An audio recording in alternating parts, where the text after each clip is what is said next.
আলহামদুলিল্লাহ, ঘুম থেকে উঠলাম। এখন বাজে প্রায় 7টা বাজে নাই, 10 মিনিট বাকি আছে। তো ঘুম থেকে উঠে দেখলাম আসলে দেশের ভিতরে তো অনেক লোক অলরেডি মারা গেছে এবং অনেক জায়গায় ভাঙচুর হয়েছে।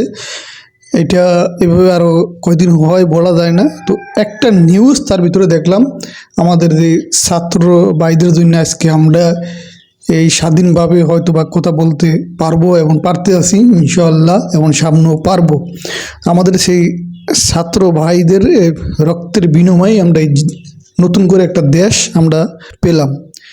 তো সেই ছাত্র ভাইদের মুখ থেকে আমরা শুনলাম আমাদের পরবর্তী আমাদের যে নির্বাচন, যে 3 মাস ক্ষমতা থাকবে, তিনি হলো গিয়ে ডাক্তার ইউনূস স্যার।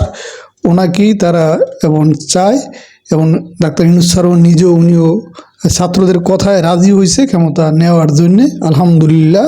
তো এটা খুব ভালো একটা দিক।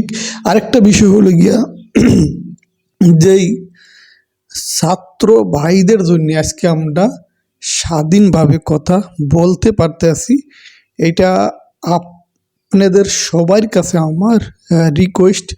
এবং নতুন প্রজন্মকে আমরা দেখতে চাই, এবং আগামী সরকার হিসাবে আমরা আমাদের সেই ছাত্রদেরকে দেখতে চাই।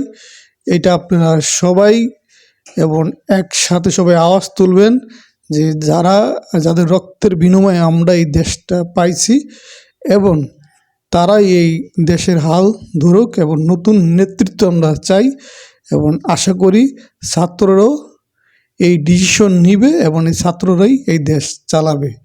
আমরা নতুন একজনকে চাই, এবং এটা সবাই আওয়াজ তুলবেন, এবং সবাই ছাত্রদের পাশে থাকবেন এবং ছাত্র ভাইদের পক্ষে থাকবেন। তো সবাই ভালো থাকবেন। আল্লাহ হাফেজ।